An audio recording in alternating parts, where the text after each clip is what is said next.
Assalamualaikum warahmatullahi wabarakatuh and a very good morning to all of you. So I hope all of you are ready for today's lesson. Next week there'll be a school break for 1 week. So I hope you can enjoy yourself, stay at home and do things that you enjoy doing. Okay, like playing computer games, racing on the road. Okay, watching Korean drama, so on and so forth. Okay. So before you go on holiday next week, let's take a look at the exercise that I leave to you to do during the holiday. So can you please turn to page 116 of your textbook, and the question or the practice that we are about to do is vocabulary. The instruction is read the sentences and match the phrasal verbs in bold with their meaning. Maksudnya, baca ayat di bawah dan padankan phrasal verb yang berhuruf tebal dengan maksudnya. I have prepared you a Google form, so you just answer from there. You just tick the correct answer.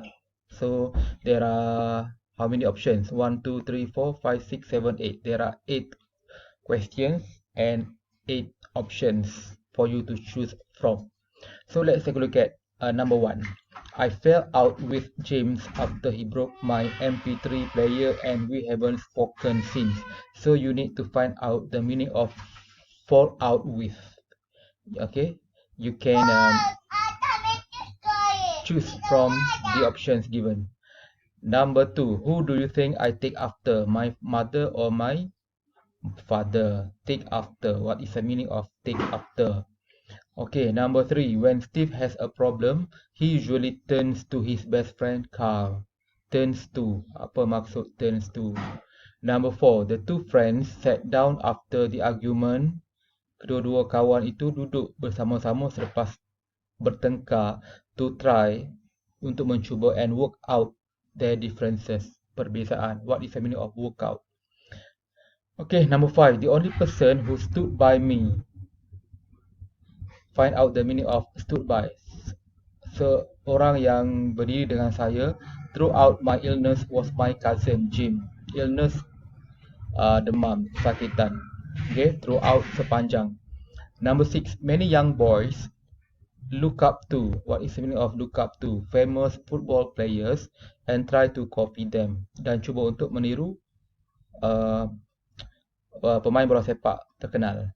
Number 7, Alan and Richard have many arguments. Selalu bertengkar, but they usually make up in the end. Tapi mereka selalunya, apa itu make up? Okay, in the end, pada akhirnya. It doesn't mean make up or cosmetic.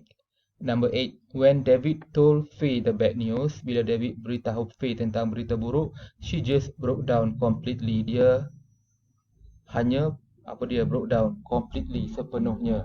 So you need to match, okay, the statements, okay, with the correct, you have to match the phrasal verbs, okay, with the correct answers or meaning. So that's all for now. Have a nice day. Assalamualaikum warahmatullahi wabarakatuh.